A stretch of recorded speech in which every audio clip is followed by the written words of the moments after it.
Hey guys, what's going on? John here from What's Spinning, here tonight to chat about this new Viagra Boys album, Welfare Jazz.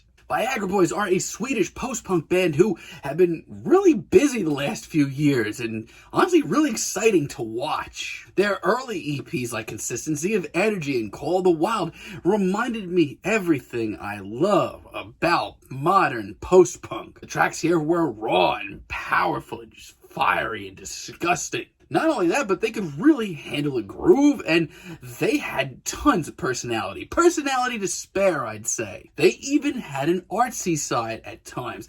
And honestly, their self-titled debut album was even more exciting. It was sharply written, just really powerful as well. Not only that, but it showed Viagra Boys bringing in this biting sense of humor that I adored. But they haven't stopped there. As a matter of fact, it seems like they just keep growing. Their Common Sense EP last year that they dropped was pretty awesome. I actually really wish that I reviewed this thing. It showed Viagra Boys keeping that personality and the raw power of their early releases, but bringing an even more experimental side. And honestly, most of the singles leading up to this new album have been really exciting too. Let's chat about this thing. This album starts off with Ain't Nice, just this great, chugging, raw intro. I mean, I've always sort of loved the way the Viagra Boys just seem to chomp up pop culture and spit it in the face of society. This is no different. It's a little rough and tumble, it's noisy when it needs to be, and it has a ton, and I mean a ton of swagger. Like, if you're unfamiliar with the Viagra Boys sound,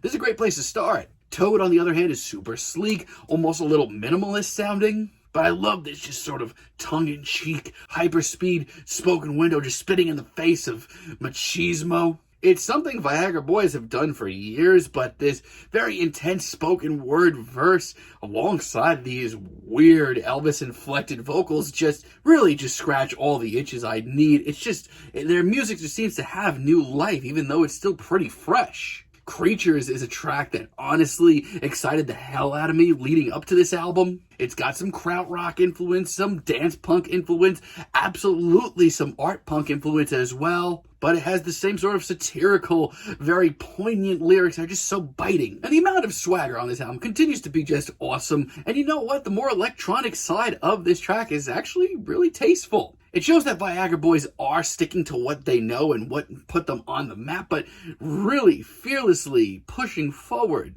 Viagra Boys continue to be really one of the most must-watch bands in post-punk right now. And Six Shooter is a track that I did not expect to hear here. It's practically a dance punk track, one that goes on for 5 minutes, and it's basically an instrumental, but it rocks. It's so sharp and so confident sounding. It's also one of the longest tracks here, by far. And you know what? It's really interesting to see Viagra Boys stick with a track like this and let it progress over time. It's really good. And while not maybe as much of a gut punch as other tracks here, or must-listen track, I think this is great. And Secret Canine Agent is fantastic. It is practically a cyberpunk sounding track. It is wild and one of the most off-the-rails sounding tracks here. It's short and sweet, but it's also an absolute blast. Not only is it fierce, but Viagra Boys are paying a lot more attention to detail. This is an album. The very early Coldplay interlude is pretty sweet. It's got a lot of soulful, jazzy licks. It brings in those art punks vibes. I mean, sure, it's not much to really write home about, but it really pieces together this album very nicely. And Best in Show is a sort of really over-the-top and campy, fun little interlude, too. Same thoughts on it, really. I Feel Alive is honestly one of my favorite tracks here. Once again, I love the more artsy side of this track. It's something that we've heard from Viagra Boys in the past, but it's something that's done with so much more confidence here. It's got this super swanky groove. It's got a ton of charisma. And I love the drunken pub rock bar band sound to this track, complete with a big sing-along chorus and some ragtime pianos. Girls and Boys also really excited me for this album. I actually really love the dirty lick to this track and kind of how clunky it is. But once again, this is just so Viagra Boys. The tongue-in-cheek humor is here. The dance punk vibes are here as well. And not for nothing, this track has a groove that is so infectious. And this album ends off with a cover of In Spite of Ourselves, a John Prine cover featuring Amy Taylor. And call me nutty, I think it's the best track here. It's something that I didn't really expect. I knew they were covering this going into it, but it's oddly epic and progressive for this album. Now, yes, it does have that awkward southern twang to it, which, you can like or you can not like. It's really up to you, but I kind of think it works. I mean, it's going to alienate some because it's just so far from where most of this album has been, but I think Viagra Boys pull it off. But call me nutty, but I think John Prine's legendary, sort of bitter, comical, but yet oddly really sweet and romantic lyrics just fit in the world of this album. This overall is a very good post-punk album. There are a few misfires, though. I thought that this old dog interlude was just a real waste of time. They've done so great with such little spaces on here.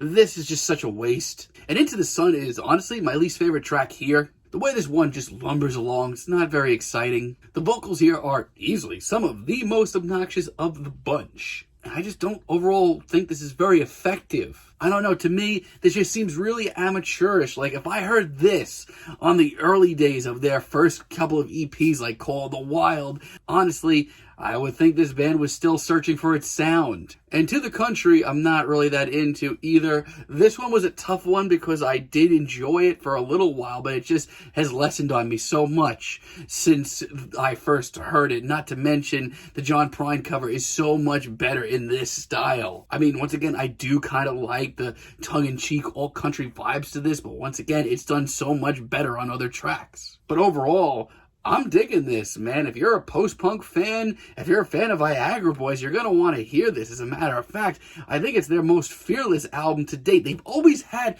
that artsy side to them, that sort of real knack for putting together an interesting album or an interesting EP.